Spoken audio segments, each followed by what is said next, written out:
बच्चों, आज हम मांग की लोच के निर्धारक तत्व पढ़ेंगे, जो इस चैप्टर का लास्ट टॉपिक है। जिस तरीके से हमने मांग के निर्धारक तत्वों को पढ़ा था बच्चों, उसी तरह से मांग की लोच के निर्धारक तत्व भी हैं। जिस तरीके से मांग के निर्धारक तत्व में हमने पढ़ा था वस्तु की प्रकृति, उपभोक्ता की आय, संबंधित वस्तु की कीमतों में परिवर्तन और उपभोक्ता की आदतों रुचि में आदि के परिवर्तन से मांगी गई मात्रा में क्या परिवर्तन करता है या क्या प्रभाव पड़ता था, हमने उन्हीं को पढ़ा। इसी तरह से जब मांग के निर्धारक तत्व थे तो मांग की लोच भी मांग के ऊपर ही डिपेंड करती है। तो उसके निर्धारक तत्वों को आज हम पॉइंट वाइज पढ़ेंगे। जैसे मान लीजिए इसके निर्धारक तत्व निम्न कारकों पर निर्भर है। अब निम्न कारक कौन कौन से हैं, पहले उनको हम डिस्क्राइब करेंगे। ठीक है, सबसे पहला वस्तु की प्रकृति पर, वस्तु की प्रकृति पर। ठीक है, इसी तरह से दूसरा तत्व है हमारा प्रतिस्थापन वस्तुओं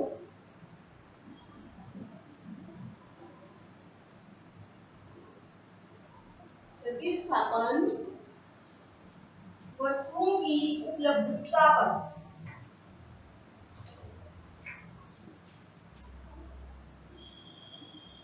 वस्तुओं की उपलब्धता पर धीरे धीरे इन पॉइंट्स को डिस्क्राइब करेंगे और आपको समझाते जाएंगे कि ये जो तत्व है वो किस तरह से मांग की लोच को प्रभावित करते हैं। तीसरा, वस्तुओं के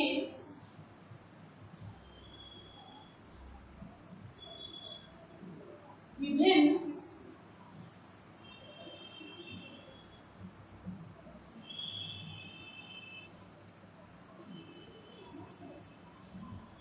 उपयोग, वस्तुओं के विभिन्न उपयोग। इसी तरह से चौथा पॉइंट है अपना उपभोक्ता की बजट में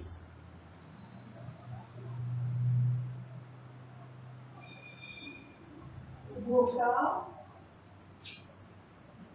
की बजट में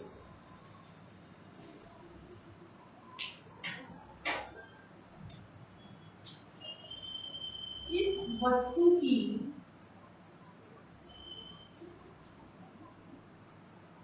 महत्ता।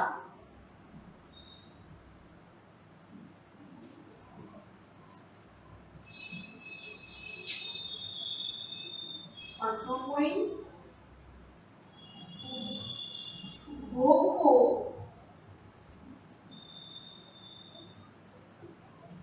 भोग को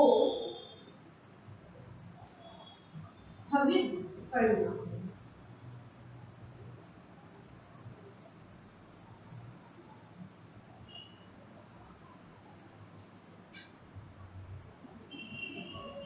छठा, उपभोक्ताओं की आदतों पर,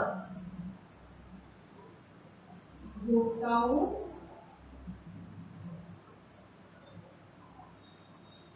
की आदतों पर। तो सेवेंथ पॉइंट है अपना, छठा अपना है उपभोक्ताओं की आदतों पर और सेवेंथ है समय अवधि पर, समय अवधि पर। बच्चों, ये जो मांग की लोच के निर्धारक तत्व हैं ये निम्न कारकों पर यानी कि इन फैक्टर्स पर डिपेंड करती है। हमने वस्तु की प्रकृति पर समझा था कि वस्तु की कैसी प्रकृति है उसके ऊपर डिपेंड करती है कि मांग या कीमत में क्या परिवर्तन हुआ है, उसके अनुपात में ही मांगी जाने वाली मात्रा में क्या चेंजेस हो रहे हैं, ये वस्तु की प्रकृति पर निर्भर करती है। प्रतिस्थापन वस्तुओं की उपलब्धता पर, यानी कि प्रतिस्थापन हमने पढ़ा था स्थानापन्न वस्तु में, जिसको हमने दो भागों में बांटा गया था कि एक तो स्थानापन्न वस्तु और एक पूरक वस्तु। इनकी कीमतों में या इनकी मांगे जाने वाली मात्रा मांग की लोच को कैसे प्रभावित करती है, इसमें इसको अध्ययन करेंगे। इसी तरह से वस्तुओं के विभिन्न उपयोग, वस्तुओं के अलग अलग तरीके से उपयोग करने पर भी मांग की जो कीमत लोच है वो बहुत ही प्रभावित होती है, और ये जो तत्व है ये इसको इफेक्ट डालता है। उपभोक्ता के बजट में इस वस्तु की महत्ता, उपभोक्ता की बजट यानी उपभोक्ता के आय में अगर उपभोक्ता की आय ज्यादा होती है और इस वस्तु की क्या इंपॉर्टेंस है, तो उस पर जो किया गया खर्च है वो मांग की लोच को प्रभावित करता है। इसी तरह से उपभोग को स्थगित करना, कि अगर कुछ खर्चे ऐसे हैं जिनके ऊपर हम नहीं खर्च कर सकते और उनको पोस्टपोन कर सकते हैं, तो ये तत्व भी मांग की कीमत लोच को प्रभावित करता है। इसी तरह से उपभोक्ता की आदतों पर, उपभोक्ता की आदत या रुचि, फैशन, या बता सकते हैं कि उपभोक्ता किस चीज को ज्यादा पसंद करता है, प्रायोरिटी किस चीज को देता है, ये तत्व भी मांग की लोच को प्रभावित करता है। 7 पॉइंट समय अवधि पर, समय अवधि का मतलब है कि समय अंतराल के दौरान सीजन के अकॉर्डिंग भी उपभोक्ता अपनी डिमांड को रखता है और इस तरीके से मांग की लोच प्रभावित होती है। तो अब हम एक एक पॉइंट को आपको समझाएंगे और इनको डिस्क्राइब करेंगे कि वस्तु की जो प्रकृति है। सबसे पहला पॉइंट हम वही देंगे, वस्तु की प्रकृति मांग की लोच को कैसे प्रभावित करती है।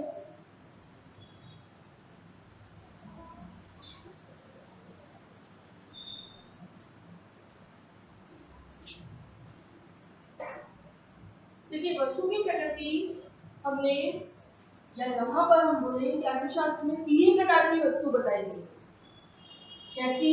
सबसे पहली वस्तु हम बता रहे हैं अत्यावश्यक वस्तु, अत्यावश्यक वस्तुएं।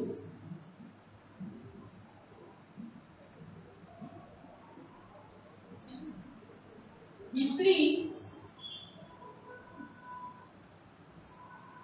आरामदायक वस्तु,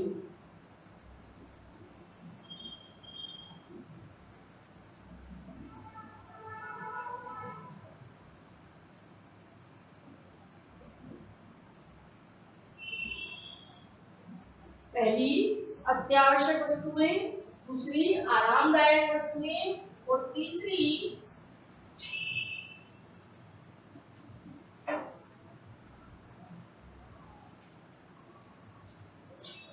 जो वस्तु है वो है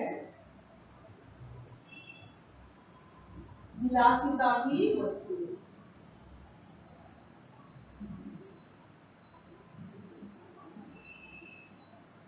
तीसरी विलासिता की वस्तु। ठीक है बच्चों, अब हम वस्तु की प्रकृति पर ध्यान रखते हुए इन तीनों वस्तुओं को बताएंगे कि ऐसी कौन सी वस्तुएं अत्यावश्यक होती है, आरामदायक होती है, विलासिता की वस्तुएं होती है, जिनके कारण मांग की लोच कम या ज्यादा होती है। ठीक है, अत्यावश्यक वस्तुएं जैसे हम बता सकते हैं कि वे वस्तुएं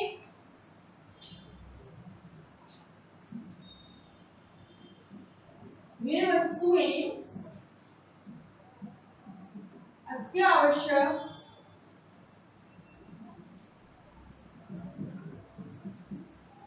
होती हैं, वे वस्तुएं अत्यावश्यक होती हैं जिनकी मांग बेलोच होती है,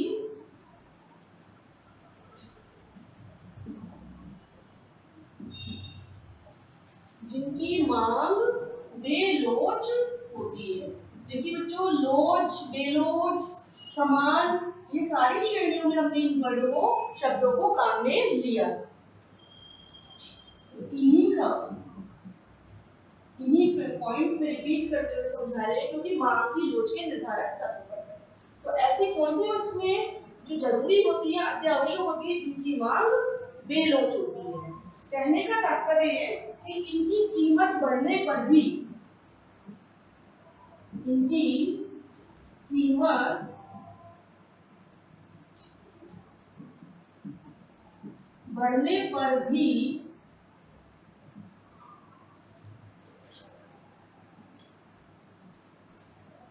उपभोक्ता,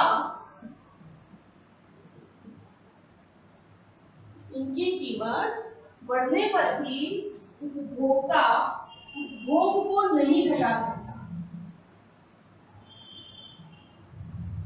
उपभोग को नहीं घटा सकता।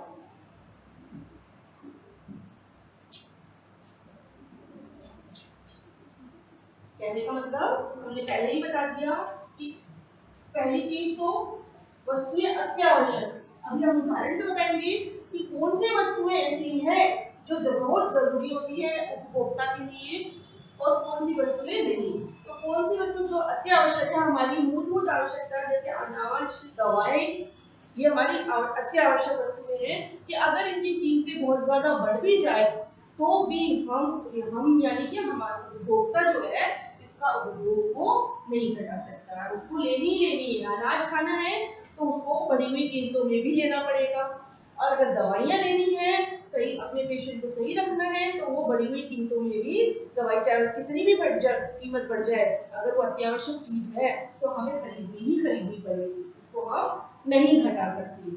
यही चीज इसमें बताई गई बच्चों कि कौन सी ऐसी चीज है या कौन सी ऐसी अत्यावश्यक वस्तुएं होती है जिनको हम नहीं घटा सकते। जैसे हम इसको उदाहरण दे सकते हैं, अनाज व दवाएं आदि। वैसे तो हर परिस्थिति के अकॉर्डिंग कौन सी चीज कौन से उपभोक्ता के लिए अत्यावश्यक है वो परिस्थितियों के ऊपर डिपेंड है, लेकिन हमने उदाहरण में दो ऐसी वस्तुएं ली है जो व्यवहारिक जीवन में अत्यावश्यक होती है, अनाज और दवाएं। ठीक है बच्चों, इस तरीके से हम ये बता सकते हैं कि वस्तु की जो प्रकृति है वो भी मांग की लोच को प्रभावित करती है। जैसे इसमें बेलोच क्यों बताया है कि मांग बिल्कुल बेलोच है, इसका क्या मतलब है कि इसमें कीमत कितनी भी बढ़ जाए लेकिन हमें ये चीज लेनी है। तो ये कौन सी कैटेगरी में होगी अत्यावश्यक वस्तुएं, जिसे हम बोल सकते हैं कि ईडी अत्यावश्यक वस्तु जो होगी वो कहलाएगी ईडी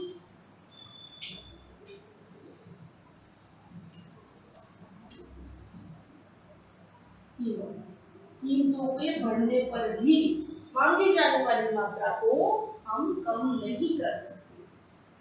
कीमतें बहुत ज्यादा होने पर भी मांगी जाने वाली कीमत मात्रा हमारी उतनी ही रहेगी। आ रहा है समझ में? तो ये वस्तु कौन सी वस्तु है?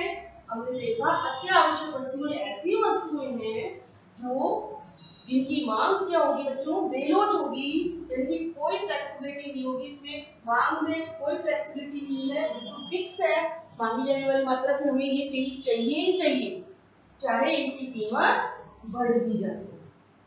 हमने ये देखा कि इस अत्यावश्यक वस्तुओं में हमने 3 या 4 पॉइंट को देखा कि एक तो वे वस्तुएं अत्यावश्यक होती है जो हमारे दैनिक जीवन या व्यवहार में ज्यादा काम आती है, या हमें रोजमर्रा की वस्तुएं हम कह सकते हैं। आजकल दवाएं भी रोजमर्रा वस्तुओं में अत्यावश्यक वस्तुओं में शामिल की जाती है। तो हमने देखा कि अत्यावश्यक वस्तुएं हैं जिनकी मांग बेलोच होती है और इनकी कीमत बढ़ने पर भी उपभोक्ता उपभोग को नहीं घटा सकता। आया समझ में? तो ये कौन सी कैटेगरी होगी? मांग की लोच का कौन सा तत्व शामिल होगा इसमें? कौन सी category? ED less than 1। ED less than 1 का मतलब मांगी जाने वाली मात्रा कम, यानी कि मांगी जाने वाली मात्रा में के आनुपातिक परिवर्तन में कम तथा कीमत में आनुपातिक परिवर्तन अधिक हो रहा है। अरे समझ में? तो हम इस चीज को, इस पॉइंट को समझाने के बाद आरामदायक वस्तुओं का अध्ययन करते हैं कि आरामदायक वस्तुएं, अत्यावश्यक वस्तुओं के बाद कौन सी वस्तुएं आती हैं? आरामदायक वस्तुएं। वस्तु की प्रकृति को हमने 3 भागों में बांटा, अत्यावश्यक, आरामदायक और विलासिता। दूसरा पॉइंट हमारा है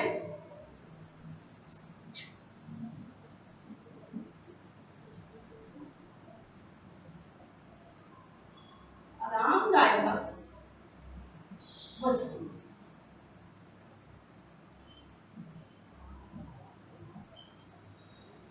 देखिए बच्चों, ये वो वस्तुएं हैं जिसमें हम अपनी आवश्यकता से थोड़ा ऊपर चलते हैं, यानी हमारी आवश्यकता पूरी होने के बाद थोड़ी हम कौन सी वस्तुओं के प्रति जाते हैं, वो है आरामदायक। हमने पहले भी ये चीज बताई थी कि शुरू में उदाहरण दिया था कि मूलभूत आवश्यकताएं जो है वो अत्यावश्यक वस्तुएं कहलाती हैं, कि पहले व्यक्ति या उपभोक्ता अपनी मूलभूत आवश्यकताओं को पूरा करता है, उसके बाद हम आरामदायक वस्तुओं के प्रति या आकर्षित होते हैं या हम अपनी आवश्यकता को पूरा करते हैं। अब जैसे मान लीजिए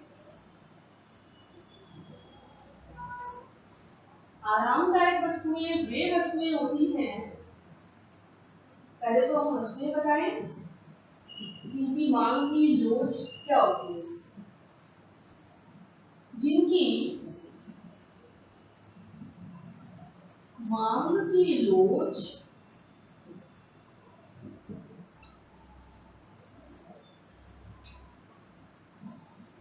समान होती है।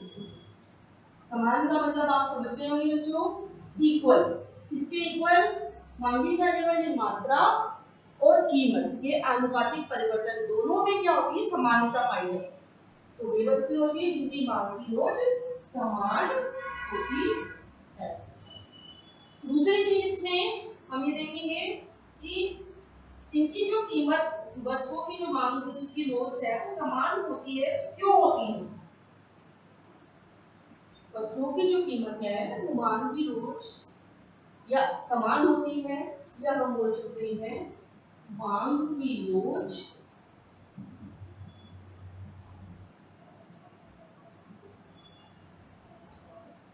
एक होती है। लेखिक नियम में पढ़ा था, एक मांग की लोच मार्शल के अनुसार उसमें एक था ना कि जिसमें मांग की लोच एक होती है। अब एक होती है तो कौन सी कंडीशन आ गई, कौन सी कैटेगरी आ गई? जहां पर समानता बताएंगे तो हमारी जो कैटेगरी है वो कौन सी कहलाएगी? E D equal 1। हम यहाँ पर देखिए कि ई डी इक्वल 1 है, यानी कीमतों में परिवर्तन होने के बाद भी उपभोक्ता के द्वारा मांगी जाने वाली मात्रा पर कोई प्रभाव नहीं पड़ता। उसे हम क्या कहेंगे कि ई डी इक्वल 1। यहाँ पर बच्चों अगर हम देखें तो हम इस चीज को ऐसे भी देख सकते हैं कि इसकी जो लोच समान होती है, इसलिए या इसका कारण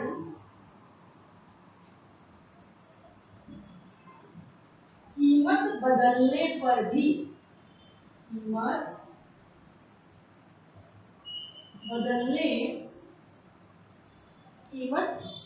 बदलने पर भी उपभोक्ता क्या करता है? उपभोक्ता का जो खर्च है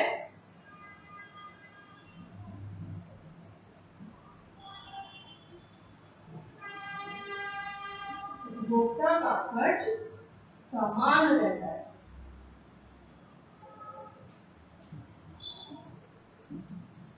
ये कौन सी कैटेगरी होगी? तो ये जो प्रस्तुति प्रकृति है ये मांग की लोच को बहुत प्रभावित करती है कि वस्तु कौन से स्वभाव की है, वस्तु हमारी किस टाइप की है, किस प्रकार की वस्तु है कि आरामदायक है तो हम उसको इक्वल, की कीमत बदल रही है, परिवर्तन हो रहा है तो भी उपभोक्ता का खर्च समान है। जैसे हमने कल या पिछले वीडियो में अपने देखा था कि पानी की बोतल का उदाहरण दिया था कि जब पानी की बोतल हम खरीद रहे हैं उसकी रेट 10 रुपए थी और मांगी जाने वाली जो मात्रा है वो 400 थी, तो भी उसका खर्च कितना था उपभोक्ता का? 4000। अगर हम उसकी कीमत कम या ज्यादा करते हैं, मान लीजिए जैसे हमने उसकी कीमत कर दी थी कि 8 रुपए और वस्तु पर मांगी जाने वाली मात्रा वही 400 थी, तो वही हमने करा 4000, यानी हमारा जो उपभोक्ता का खर्च था वो क्या था बच्चों? समान था। तो ऐसी वस्तुएं जो आरामदायक वस्तुएं, पानी की बोतल हम खरीद रहे हैं, लेंगे तो ठीक है, नहीं लेंगे तो भी काम चल जाएगा। वो वस्तुएं क्या कहलाती है? तो ये वस्तुओं की जो प्रकृति है ये भी मांग की लोच को बहुत प्रभावित करती है। ठीक है बच्चों, इसमें हमने कैटेगरी देखा, बता दिया आपको कि कैटेगरी कौन सी कैटेगरी है, ईडी इक्वल 1। अब तीसरी जो आती है हमारी वस्तु वो आती है विलासिता की वस्तुएं। विलासिता की वस्तुएं होती क्या है पहले हम उसको समझेंगे और फिर उसके बाद हम इसकी मांग की लोच को कैसे ये प्रभावित करती है वस्तु, उसका इफेक्ट इसके ऊपर बताएंगे। जैसे किसी वस्तु लेंगे,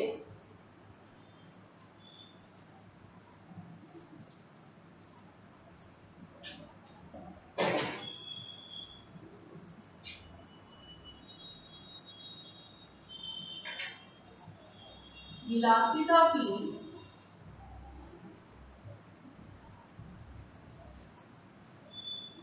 वस्तु, देखिए ये जो वस्तुएं हैं, हमने दूसरा स्टेप लिया था आरामदायक वस्तुएं। आरामदायक वस्तुओं से थोड़ी ऊपर होती है, कहने का मतलब है उपभोक्ता इन पर जो खर्च करता है वो अपनी इच्छा अनुसार खर्च करता है, अपनी जरूरत और अपनी विलासिता की। विलासिता का मतलब आरामदायक से ऊपर वस्तुएं जो होती है जिन्हें हम लग्जरी गुड्स के नाम से भी जानते हैं। ठीक है, जैसे मान लीजिए मैंने पहले जो उदाहरण दिया था कि व्यक्ति की जरूरत सिर्फ पंखा है और अगर उसे और भी विलासिता की वस्तु चाहिए तो वो एसी लगाए, कूलर लगाए, आराम के लिए उसने कूलर लगाया और उससे भी ऊपर जाना है तो एसी की जरूरत है। तो वो आपके उपभोक्ता के ऊपर है कि हम उन वस्तुओं का उपभोग किस प्रकार करें और उनकी कीमत को चुकाने के लिए उपभोक्ता कितनी मात्रा में उस वस्तु का उपभोग कर सकता है, वो उपभोक्ता के ऊपर है। विलासिता की वस्तु जो खरीदेगा वो उपभोक्ता के ऊपर है। तो ये प्रकृति भी मांग की कीमत को बहुत ही प्रभावित करती है।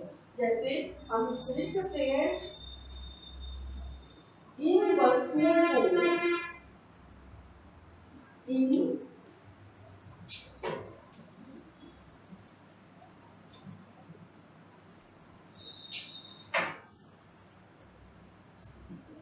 वस्तुओं को लग्जरी गुड्स के नाम से जाना जाता है।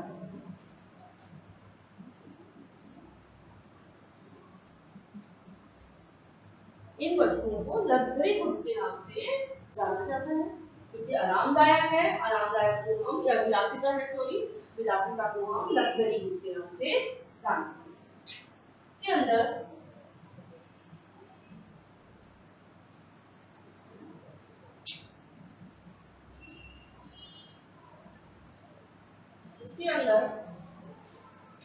हम इन वस्तुओं की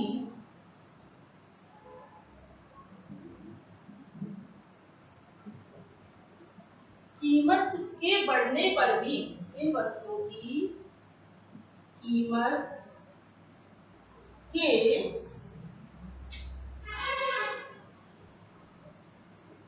या हम लिख सकते हैं कीमतों में परिवर्तन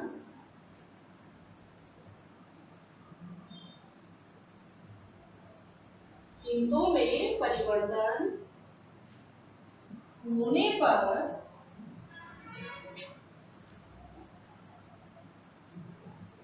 मांगी जाने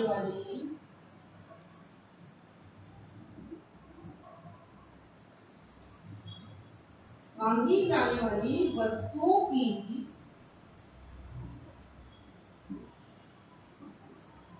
मात्रा, जिसे हम बोलते हैं क्यू, आप लिख भी सकते हैं।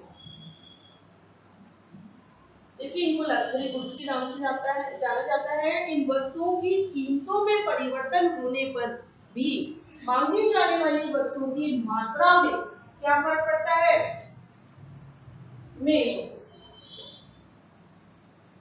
ज्यादा परिवर्तन होता है। ज्यादा परिवर्तन होता है। अब देखिए जैसे ही हमने देखा कि ज्यादा परिवर्तन हो रहा है, यानी अधिक परिवर्तन हो रहा है किसमें, मांगी जाने वाली मात्रा में, तो आप कौन सी कैटेगरी में रखेंगे इसको, ग्रेटर देन या लेस देन।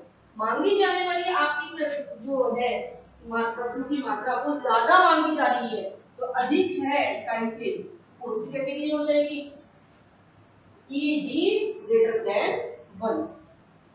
अरे समझ में बच्चों कि कीमतों में परिवर्तन होने पर भी मांगी जाने वाली मात्रा में ज्यादा परिवर्तन हो रहा है, कीमतें भी घट बढ़ रही है लेकिन मांगने वाली मात्रा में ज्यादा अधिक परिवर्तन हो रहा है, तो वो कौन सी कैटेगरी में आएगी, कौन सी मांग की लोच की मांग की आएगी, ईडी ग्रेटर देन 1।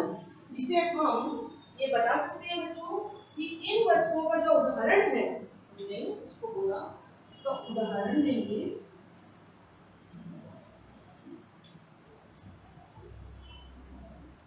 कौन सा ले सकते हैं, सबसे अच्छा उदाहरण है वातानुकूलित संयंत्र।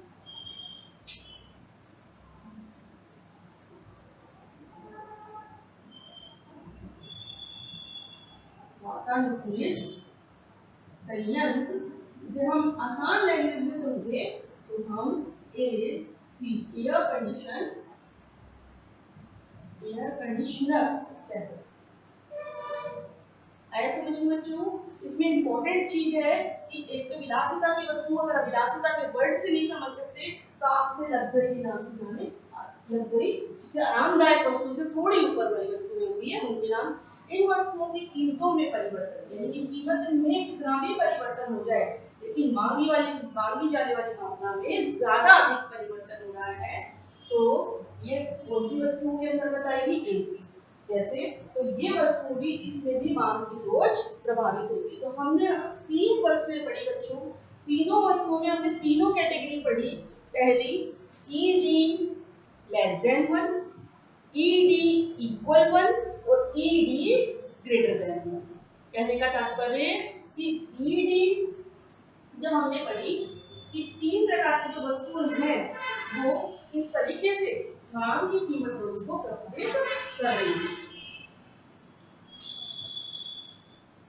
अब हम सीधे साधे शब्दों में कह सकते हैं कि हमने तीनों कैटेगरी के हिसाब से 3 प्रकार की वस्तुओं को निर्धारित कर लिया। 3 प्रकार की वस्तुएं जो है वो मांग की कीमत रोज को निर्धारित करती है। अगर हम इसको देखें, डिस्क्राइब में तो समझ लिया, डिस्क्रिप्शन में समझ लिया इसका, लेकिन अगर हम इसको देखें तो हमारी जो निकल कर आती है 3 प्रकार की वस्तुओं में 3 तरह की ही कैटेगरी निकल कर के आती है मांग की लोच की। इन कैटेगरी की हमने सबसे पहली जो वस्तु देखी वो थी हमारी अत्यावश्यक वस्तु। अत्यावश्यक वस्तुएं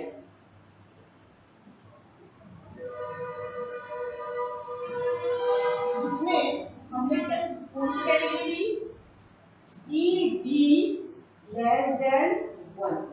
अब जो ये दोनों जो चीज प्रेजेंट करना चाह रहे हैं बच्चों, ये क्या चीज थी, इसके अंतर्गत हमारी मांगी जाने वाली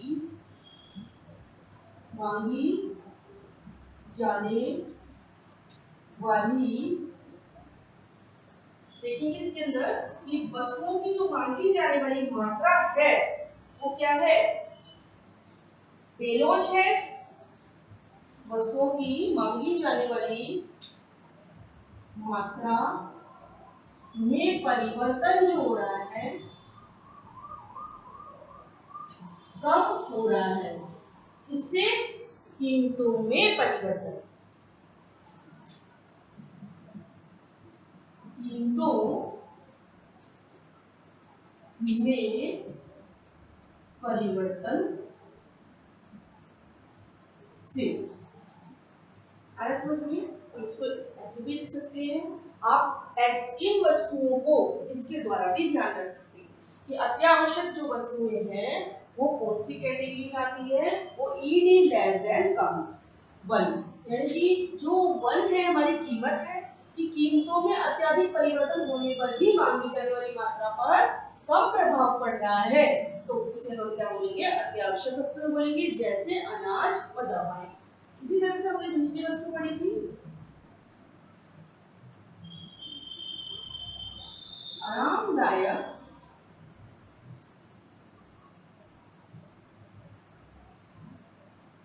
वस्तु, जिसे हमने कौन सी कैटेगरी में रखा था, ई डी इक्वल 1। ई डी इक्वल 1 क्यों रखा था, क्योंकि मांगी जाने वाली मात्रा भी कीमतों के परिवर्तन के बराबर थी। जिसे अब हम इस तरीके से बता सकते हैं बच्चों कि मांगी जाने वाली मात्रा में परिवर्तन किसके बराबर हो रहा है, इक्वल रखना है, कीमतों में परिवर्तन की।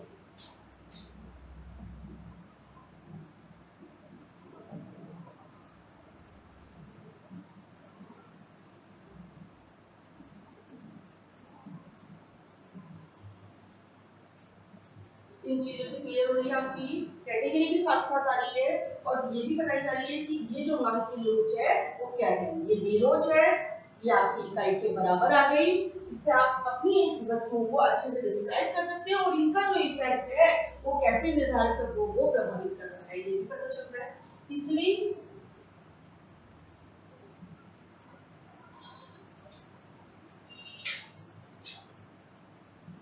विलासिता की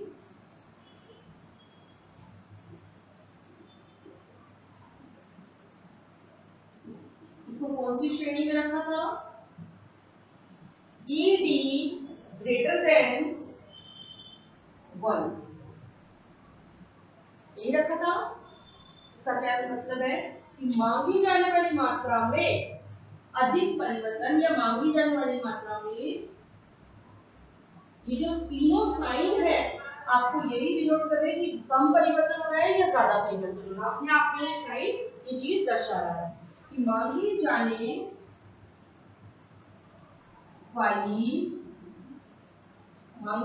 वाली मात्रा में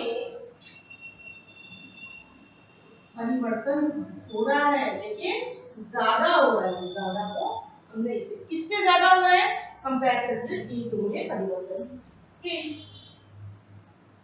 यह मुद्दा भी बोल सकते हैं कि कीमतों में कम परिवर्तन हो रहा है लेकिन मांगी जाने वाली मात्रा में ज्यादा।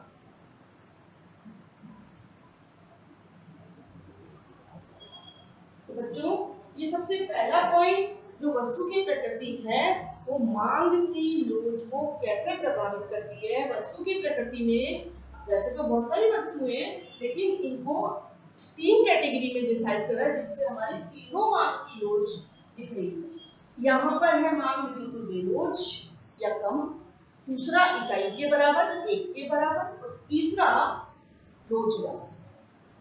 ऐसी वस्तुएं जिन पर कीमतों के बढ़ने पर भी उपभोक्ता का खर्च नहीं कम होता कहलाती है ईडी ग्रेटर देन 1। तो हमने वस्तु की जो प्रकृति है वो 3 प्रकार की पढ़ी। वैसे तो हमने प्रतिस्थापन वस्तु, स्थानापन्न वस्तु में पढ़ी थी, पूरक वस्तु में पढ़ी थी, लेकिन यहाँ की वस्तु की जो प्रकृति है वो 3 तरह की वस्तुओं को तीनों तरह की कैटेगरी डिवाइड कर रही है। उस तरह की वस्तुओं से लेकर के उदाहरणों से आपको ये चीज समझाई। इसके अंतर्गत हमने वस्तुओं की जो प्रकृति है या वस्तुओं जो नेचर है वो मांग की कीमत और मांगी जाने वाली मात्रा को कैसे प्रभावित करती है जिसके कारण मांग वक्र फ्लेक्सिबल होता है। ये चीज हमने इस आपको इन वस्तुओं में तीनों में आपको समझाई। तो आपको इस वीडियो में ये तीनों वस्तुएं अच्छी तरीके से बच्चों समझ में आ गई होगी क्योंकि मांग के लोच के निर्धारक तत्व भी से बराबर समान लगते हैं अपन को जब हम मांग के तत्वों को पढ़ते हैं, मांग के आवश्यक तत्वों को पढ़ते हैं। इसी तरह से मांग की लोच के भी निर्धारक तत्व हैं। थोड़ा सा इनको अंतर करते हुए बताया है कि कौन कौन सी चीज किस तत्व पर यह मांग की लोच को कैसे प्रभावित कर रही है।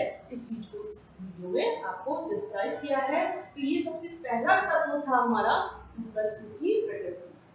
मांग की लोच को प्रभावित करने वाले तत्व या निर्धारित करने वाले तत्व या आवश्यक तत्व भी बोल सकते हैं, जिसको हमने सबसे निम्न इसके कारक भी बोल सकते हैं। मांग की लोच को प्रभावित करने वाले कारक बताइए।